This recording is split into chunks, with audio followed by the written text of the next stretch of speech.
Hello, good morning, everybody. Welcome to episode 55 of the Very Fun Yarns podcast. My name is Tanya, and I'm coming to you from southeast Minnesota, where my family and I run a fruit farm that specializes in Concord grapes, strawberries, and naturally dyed yarn. So thank you so much for coming today. Thank you for joining the channel if you are new, and thank you for coming back if you are a returning viewer. So it is actually pretty early for me to be recording this morning. It is like 8:45 in the morning. It is Thursday, January 30th. I normally don't record this early because I am a homeschool mom. So I typically do school first. I do my exercise, my yoga, my school, and then I will tend to record later in the day. But I have tried to record this several days this week already, and I was just too tired by the afternoon, and all I wanted to do was rest and take a nap. So I decided today, after bringing my one of my sons to school at 8 o'clock, that I was going to get things organized, get my son started, who's still at home with his school, and I was going to record this while my breakfast was cooking. So I have some things to share with you today in terms of finished objects and works in progress. But I also have some mending to share with you. So I'm going to do a whole mending segment. I don't know if any of you have a pile like this, but I have had a pile sitting over. I'm looking at my little cube organizer over yonder on the other side of the camera. I have had a pile sitting there for a little bit with knitted items, actually two that I'm wearing I did mend. Knitted items I needed to mend. I had a project, finished, unfinished projects, sewing projects I needed to do. And last weekend I actually have been having some issues with tendinitis in both of my hands, probably because I knit so much before, previously, but it has been preventing me from dyeing yarn. And so I couldn't dye my yarn this weekend because picking up the buckets and even that, I could have my family help me move the big buckets, but the squeezing of the yarn was really hurting my tendons in my forearms. So I put on my big girl panties and I pulled out those two baskets and I did so much mending. So I'm going to share that with you as well. So let's start though with a few finished objects. I did finish two things since I came to you a couple weeks ago. The first finished object was supposed to be a Christmas gift to my husband. And if you have been with me before, you'll remember that in December I had a surgery and it was a little more complicated than expected. And so I never got all my gift knits finished. So this is one of them, and they look a little ratty at the moment because he did wear them and they need to be washed again, but they pulled them out of the wool sock wash bin. These are the Crunkled Socks by Kay Jones from A Bakery Bears, and I have two of them here. You'll see the bit that's looking a little bit worn is, of course, always on the feet. It's not bad, it just gets a little fuzzy, right, when you wear it. So this is the Crunkled Socks, and I have knit this in Very Fun Yarns in the BFL fingering base, and I think this is a one-of-a-kind colorway. There might be something similar still in the shop right now, but it's a very like blues, greens, grays kind of color. But he loves them. He likes them very long, so they're about 8 inches from the cuff to the heel.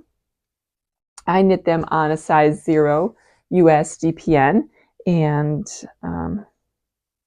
yeah, that's about it. The pattern, I did all around the outside and then the top of the foot. And then, of course, the bottom of the foot is just stockinette.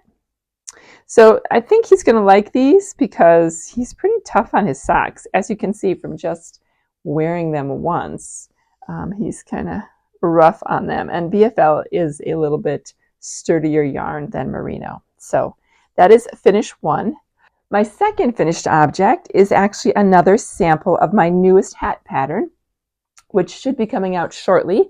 It is in testing right now. I have 7 lovely ladies who volunteered to test for me, and 2 of them are already finished. So I estimate it should hopefully be ready around Valentine's Day. So this is the Rodeo Sweetheart hat.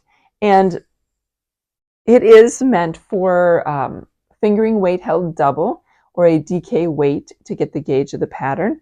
I wanted to try something different. I do still think that, hold on one second. This is the one I finished last time I came to you. And this is in a Very Tough Sock weight held double, so there's no fuzzy. This one I like when I make samples, I like to try different types of yarn, like variegated versus solid. Sometimes I like to add, this one has mohair added into it, because it's nice to show people what the difference would be if they chose to do that, right? So this is the medium size, and it is a fingering weight. Let me see here. Sometimes when you hold mohair double, it is nice to see what you're starting with. So it was this yarn. This is a Very Fun Yarns colorway. I can't remember what it was called, if it was one of a kind or not. But it was this one held double with some Surrey fingering. So you'll see the Surrey really mutes it out. So if you do choose to do this pattern with a fluffy yarn, I did have some testers who did it with a mohair, so a lace and a fingering, and they were able to get gauge because the fluff kind of fills things in. Just know that unless you're using a darker yarn, it will kind of mute your color quite a bit. So it's blowing out quite a bit because there's so much white in this colorway, but it's still very beautiful. Yeah, so this is the fluffy version, and you can see the decreases there at the top. Still very beautiful if you want to see it. I just think I do like the fuzzy version. There's the non-fuzzy version. I do like the fuzzy version. It has a nice feel to it, but the pattern is definitely more visible in the solid non-fuzzy version. So yeah, there you go. And this is knit on a US 3 for the ribbing and a US 5 for the main portion of the body. And it does use a long-tailed tubular cast-on, which, you know, gives it a little bit different look at the bottom than the long-tail cast-on. So that is that. That is the Rodeo Sweetheart hat. For those who, this is your first time watching, the name Rodeo Sweetheart comes because it was a hat inspired by a CBC series called Heartland. And it is the third hat in that series of hats that were inspired by the series. And it is named after Jade, who is actually a bronc rider in the rodeo in the show. So that's where that name came from. Okay, so let's move on to some mending. Mending today, sorry, the camera just shook. I have a cat who thinks it's a really great idea to rub his face on my tripod. So mending. So I told you I had some mending to do. Now, part of the problem with my mending, here, let me move some things here. Part of the problem with my mending was that last summer, maybe if you've been around a while, you may remember me talking about the dreaded moth incident. So I have all of my yarn, my long-term storage yarn, in sealed plastic bins, just because I feel safer that way. I just, we live in the country, bugs come in. We don't spray anything around our house, and it happens. So all of my yarn that I dye, all of my long-term storage is in sealed plastic bins with either cedar rings or lavender sachets as a double security insurance to make sure we don't get any bugs in. And I have had no problem with any of that. All those things are secure and safe. But last summer, my knitwear, so I had started to acquire more scarves, shawls, sweaters, things like that. I was not very good about, number one, prepping them for winter. So if you are in a place where you don't wear your knits in the winter, you should definitely wash them at the end of the winter season. I don't know if I just said that. Where you don't wear your knits during the half of the year, during the summer warm season, you should definitely wash them after you're done wearing them before you store them for that season, because our oils and that sort of stuff that stays in there is what attracts the bugs. I wasn't very good about that. I did not do that last spring. And I stored them away, and the only place that I have this dresser, and the bottom shelf where I stored some of the things I didn't wear as frequently was where I had some evidence. Now, it wasn't horrible. I saw a little evidence on the bottom of things, a little hole here, and I did see some, body parts left over from the creatures, which is why I knew. So then everything went in the freezer when I found it. Even things that weren't in that drawer. I was just like, we're putting everything in the freezer just in case. So I did that all, but then a couple things had developed holes, just two. And I thought, okay, I'm going to fix those. So they got put aside to be fixed, and never did I fix them until last weekend. So let me show you what I did. So first off, and I think I might have taken some video. This first one, I'm going to stand up and take this off here. I'm actually wearing two. This first one is called the lounging tee, and it's actually meant to be like a summer fingering weight tee, but I chose to make it with mohair held double, and I tend to wear it. I do wear it in the summer sometimes, but I wear it more over a shirt like this. This was made with Malabrigo single ply. And down here on the bottom, I don't even know if you can see it anymore. Full disclosure, I'm still wearing my pajama pants. There was an area, if I can back up far enough, let me see here. There's an area on the very bottom here that on my what is it called? My bind off. On my bind off, that the edge was fraying.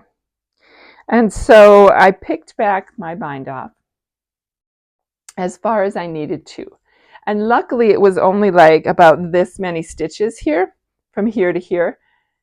And I could have, originally I was going to pick back the whole bind off so that the whole edge would be the same.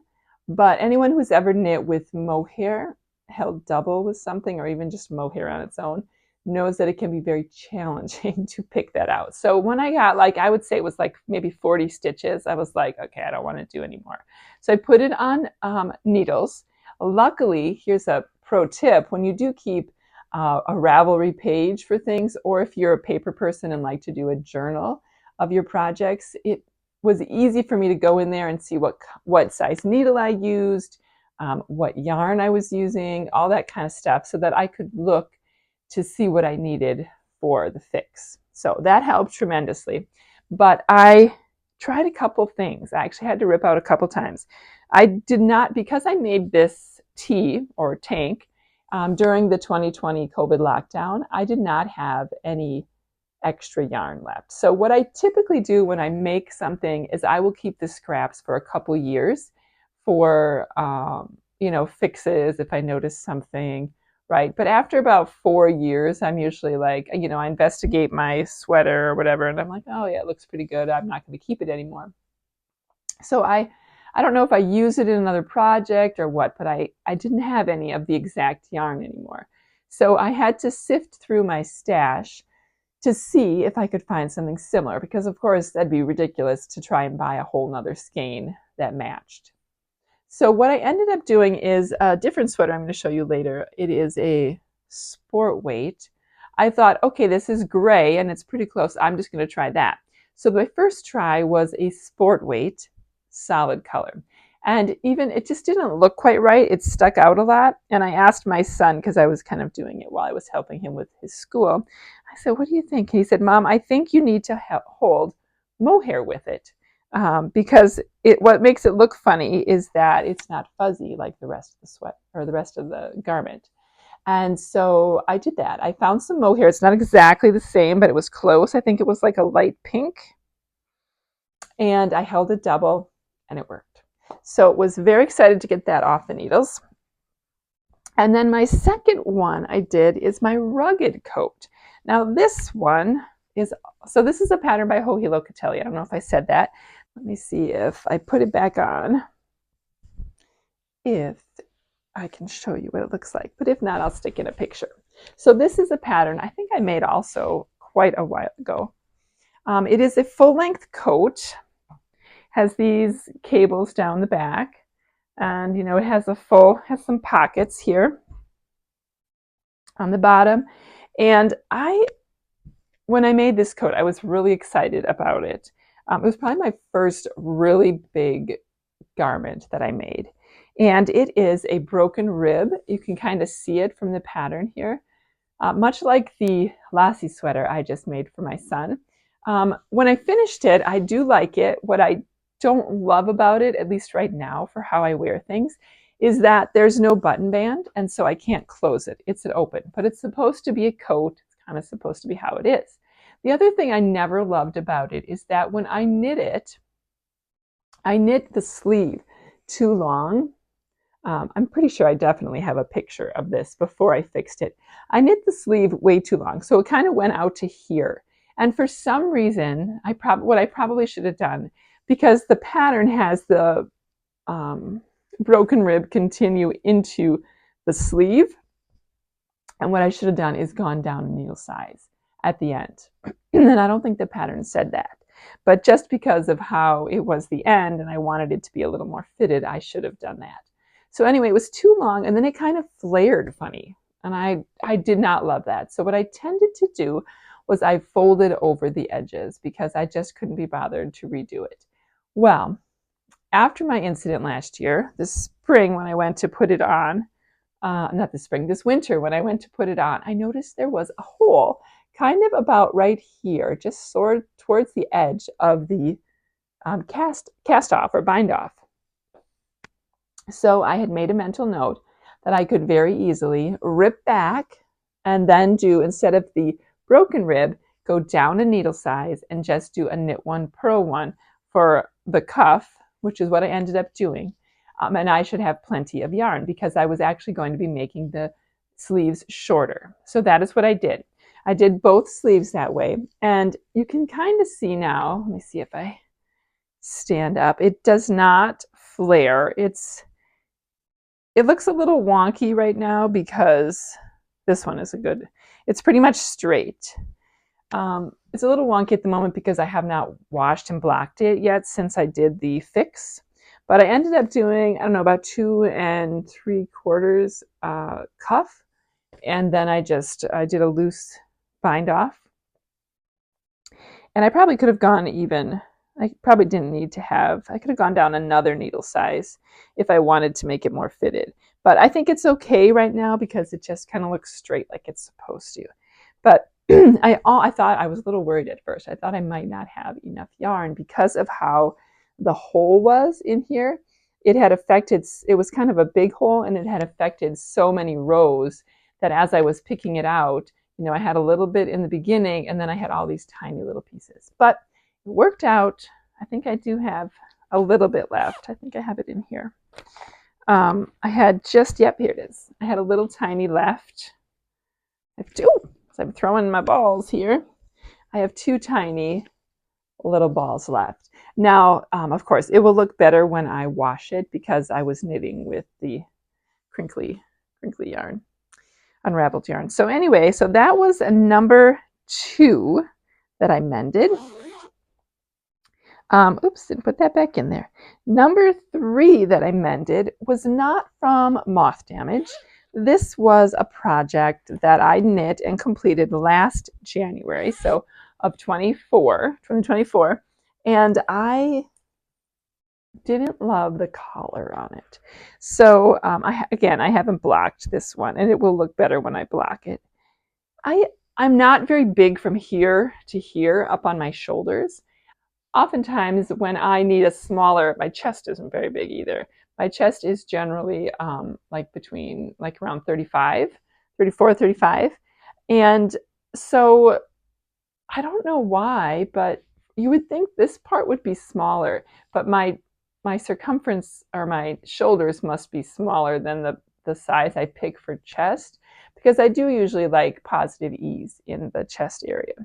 Well, anyway, this one, the other thing about this sweater, so I'm yapping a lot. This is the Steingass sweater by, I'm losing it. You can tell it's early and I don't do this early. The Sonray sweater by Jennifer Steingass. And the thing about this sweater was that the actual sweater calls for a very tiny 1 by 1 rib that's maybe 5 rows for the collar. And when you have a lot of weight on the sweater and it's a top down, I felt like maybe I followed the directions, but maybe I should have gone down another needle size, like made it, really tight there, because how wide it was. Once I wore it and the weight of the sweater took it down, it just kind of went, and I think my collar was way out to here. Now, it wasn't falling off my shoulders, which would really have bothered me, but it was annoying because in the winter, like, I don't really like a neck much bigger than this, because one, my neck gets cold, and two, if you're wearing a shirt under it, it looks kind of funny if it goes way over, at least in my opinion. It's harder. You have to wear like a collared shirt or something under it, which I didn't really want to do. So what I did with this one, this was kind of a pain in the tuchus. I ripped it back because and I believe there's short rows in this, because of the design, the color work starts right away, the very first row after the neckline. And so I tried a couple ways. I tried to, put in like what do they call it, a lifeline in there and pick up my stitches. But again, I'm also holding mohair in here. And that didn't really work, and it kind of frustrated me. And then, because again, this pattern is knit top down, so you knit the collar first, and then you go down. So I had to go backwards, right? Because I was going to knit it from here up to fix it. So what I ended up doing is let me see if I can show you. This is the sweater on the inside. So this was my old, I did rip out some and it didn't work. This was my old neckband right here that you're seeing.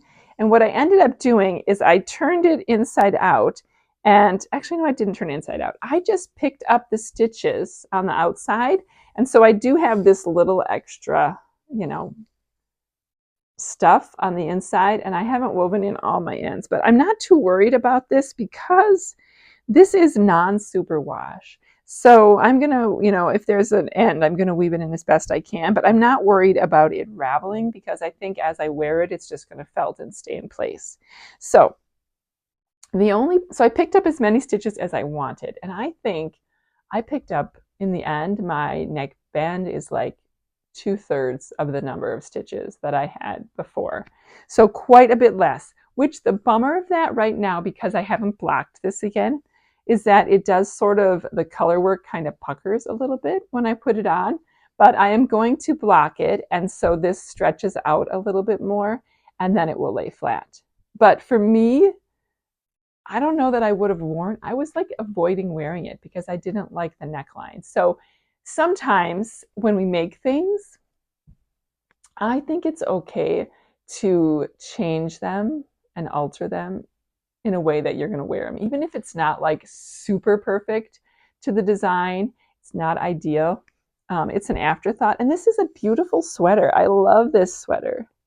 So I spent good money on this yarn for the sweater. This isn't something I dyed. So I really wanted to wear it. So yeah, I need to, now that I'm doing this, it's a reminder that I need to go wash that. So I'm going to take that downstairs with me. But just, if you ever get to that point where you have a top-down sweater and you don't like the neckline, another option is to pick up the stitches like this and then knit up. Luckily, I did have some extra yarn of this left, so that was great. So that is the end of my mending. I did all those 3, I did them like Friday and Saturday of last weekend. And then I also I did some patches on my husband's work jeans for outside when spring comes and we're back working out in the field. And then I had some old fleece blankets that we weren't using anymore, and I cut them up into big rectangles or squares, and I sewed them together to create blankets for the cats at the rescue that I work with. And then I made a couple blankets for my cats. Maybe I'll take a video. There's a cat laying over on one of them right now in my eyesight. So I did that. So I did like one day of sewing. That was Sunday. So yeah, it was a mending kind of weekend last weekend. And then after that, my hand acted up, and I thought that was so ridiculous. Or my forearm. I thought, well, that's silly because I was not knitting all weekend. I mean, I was Friday and Saturday, but I thought I was being really good and doing sewing instead. So I wasn't using the same muscles, but such is life. So enough yabbering. Let's get on to the works in progress because I have 1, 2, 3, 4 that I want to show you. So the first one, I would have had these done already had my arm not acted up. But these are the My Go-To Fingerless Gloves by, I think it's Donna Kimball, that I'm making for my son who's at college. And these are made with, so there's the thumb. You can see I'm just about to put those thumb stitches on hold. Let me see if I'm doing them concurrently, 2 at a time. So whoops, my needles are coming out. So I have 2. So I think I should finish them soon. I really want to send them off to him so he can use them. This one you can see a little bit better. This one I am past the finger, the thumb gusset here. And I'm just knitting away. And this yarn is very beautiful. It is by Lavender Loon. And it's called, I think it's called Man in the Moon. And then this is a little stitch marker by Simply Serving that I have there. So I have those 2, such a beautiful colorway, that I will finish soon, hopefully. And I have lots of yarn left. So this is an 85-15 merino nylon. So I will hopefully be able to make some kind of socks with this yet. I typically use about 50 grams of yarn for one of these pair of fingerless mittens. And I tried to get my son to pick out something that was a 50-gram skein that I had left, but he really liked this blue, and that was fine. It was already wound up, and so I was like, okay, sure, that works. I just have to get creative with my leftovers because I have kind of big feet, which I've told you before, and so did the rest of the people in my family, and I need generally 70 grams for a pair of socks. So maybe if I do a little different toe, heel, cuff kind of thing, that will work out. Okay, so those are the fingerless mittens. Then I started, I think since I came to you last, a pair of DK Scrappy socks for my 13-year-old. Or maybe I was working. I don't remember if I talked to you about this. I must have. Because if I didn't, boy, I sure knit a lot since then. Maybe I didn't. I would have to go back and look. So this is my son who has size 12 men's US feet. So he likes purple a lot. So what I decided to do is just take a bunch of my little mini skeins, and I have one color that I had quite a bit of, and that's this one. This is a Knit Picks Hawthorn base. And I'm holding it double, and I'm going to use that for the cuff and for the toe. I wasn't sure if I had enough for the heel as well. So I'm going to use it for the cuff and the toe on both socks. So even if they're not exactly the same in the middle, the heels will be the same, and the cuff and the toe will be the same. So otherwise, I'm just sort of taking yarn, and I go every other. So I have 2 different colors, and then when I run out of one, I pick up a different one.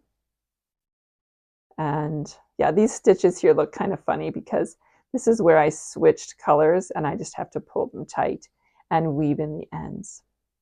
So I don't think I have too much left to go. This is his very large foot. Oops, sorry, it's like almost across my chest. So I think maybe I have, I don't know, a little over maybe an inch or so left before I get to the toe. So yeah, maybe these are what has caused a little pain in my tendons because I knit them at a pretty dense gauge. I use a US 2 for essentially DK weight because I want them to be really good wearing. I probably could go up to a 3. I didn't really think about that. Maybe I will try that next time. But his is not 72 stitches, 56 stitches. Usually it's 72 in fingering weight. And yeah, it is kind of hard on the hands when you're doing that dense gauge. So those are the DK Scrappy socks, and I'm only on my first sock there, so I still do have a little bit more to go on that. And then the other two things I have been working on are blankets. So let me show you. The first one is the Sweet Shop blanket, which is getting a little bit big for I had to move into a bigger tote. Now this is a blanket I started in December with some of my Emma's Yarn minis that I purchased and made my own Advent Countdown kit with. So this is a pattern by Laura Penrose. So hold it up. I've got a full 9 there, and then I've got a few more here. So any that you see that have these little, so I think I've done 4. This is my foundation square up here, but the 2 on the bottom there and then these 2 on top are the ones I've done since I've come to you last. So yeah, this is a really fun pattern, but I'm making a little bit of progress here and there. I started to knit on this when I was kind of easing back into knitting after my forearms were hurting, because I knit these on 8-inch DPNs. And I think what also probably irritated my tendonitis was when you knit on the small circulars for hats. When I was doing my Rodeo Sweetheart hat, you know, the actual needle is only like 3 inches or something. And the way I hold it, I put a lot more tension in my forearm. So this one with the long needle, I was holding it differently, and it was really helping the pain. I didn't really have any pain from it. So I switched to that, and I would do like a little square while I was kind of, it was really hard not to knit. I was sort of thinking, what do people do who don't knit? They must go crazy. Like, I was so bored. I couldn't, I wasn't really watching anything because, the inauguration happened this last week, and I am not a fan. And so it was a lot to watch and digest, and I just didn't want to go there for my mental sanity. And so I ended up listening to audiobooks. I got a bunch of audiobooks, and I ended up coloring. I was coloring because I needed something to do. And this hand was better than this one. So I was like, oh, I can color. Anyway, let me show you where I am on my crochet blanket. So this is the pattern is the crochet, what is it called? The Crochet Advent Baby Blanket by Lucienne Crochet. And this one, if you've been around a while, I haven't showed this if you're new in a while, but this is a blanket that I'm making with all strand. Well, I guess there's a little bit. I ended up having to buy some Leading Men Fiber Arts to make it a bit bigger because I could only get 5 skeins of the stranded dye works with Jude when he stopped dyeing. I don't know how long ago that was. 9 months ago, maybe 6 months ago. So anyway, this is how far I am. I am getting really far. Let me see where my stitch marker was from the last time I showed. Okay, there it is. Okay, so here's where I was last time. Do you see that little dangly mug there? That is where I was last time. This is going to be really hard to show you. So I have done all that from down there to up here. Let me see if I stand up, if I can show you this better. So it starts way down here, and it's going, it's really pretty. I like it a lot. So what I am doing is I am holding a colored variegated skein. Right now, I think this one is a Leading Men Fiber Arts color with a undyed Berry Tough sock. So I have to wind up some more because I'm running out of my white here. But I have this color to do. It's going to be a really nice big blanket. And then I'm going to be doing this color, which is Stranded Dye Works. Let's see what color that is. That is called Purple Red Alert. Aptly named. And the last one is also stranded, which is Antagonist, and it's this beautiful gray. So yeah, so we'll have that done hopefully in not so distant future. Again, sometimes crochet is harder. I don't, if any of you out there crochet and knit, I would love to hear if crochet hurts your wrist more or your arm, you get sore hands more than knitting, or maybe if you're just a crocheter, tell me what you do to keep your hand health good, or maybe it's a technique of how you're knitting. Maybe I'm moving my hands too much. I don't know. But I just find that it makes my hands a bit more sore and my wrist. Now, maybe there's other things going on. If you've been around, you have probably heard me talk about in December that I was diagnosed with endometriosis, and I'm still having some tests to see if I have an inflammatory bowel disease. So I know inflammation in general can make your joints and tendons hurt a lot. So maybe that's partly what's going on. And I've been limited in the foods and things that I can eat. So maybe it's a mineral thing too. I don't know. But man, it is frustrating when you can't do the thing that makes you relax. I get a little more stressed. And it's sort of ironic how that sort of thing becomes a problem when you need it most, right? Okay, that's a lot of jabbering here early in the morning. I don't have really anything else to share. That is the end. I did work a little bit on my Bits and Bobs blanket, which is the one I am doing for my son's graduation gift, but not enough that I'll show you because it looks pretty much the same. So that one generally my blankets I like to show you when I make more progress. So I'll save that one for another time. But I will see you. I'm going to hopefully put this up either tomorrow or Saturday once I get it edited, and then I'll come to you hopefully in a couple more weeks. And yeah, so I hope you are having a wonderful winter if you're in the Northern Hemisphere, or summer if you are in the Southern Hemisphere. Here in Minnesota, it's supposed to be a balmy 51 degrees today, which is crazy. I don't know what's going on with the world. The world is turned upside down, is all I have to say. But I do not enjoy living in Minnesota when the seasons are spring, summer, fall, and brown, because it's like cold and brown. There's no snow. There's no, like, I don't know, it's just cold and brown. The sun rarely comes out. Today it's actually kind of bright because it's supposed to be 51 degrees. But anyway, I miss the snow. So if you have snow, send it my way. All right, enough waffling. I will see you all in the next one. Until then, hope you enjoy your knitting, your making, your crocheting, whatever it is you're doing. I hope it brings you joy and helps you find peace amid the chaos in the world today. All right, take care, everybody. Bye-bye.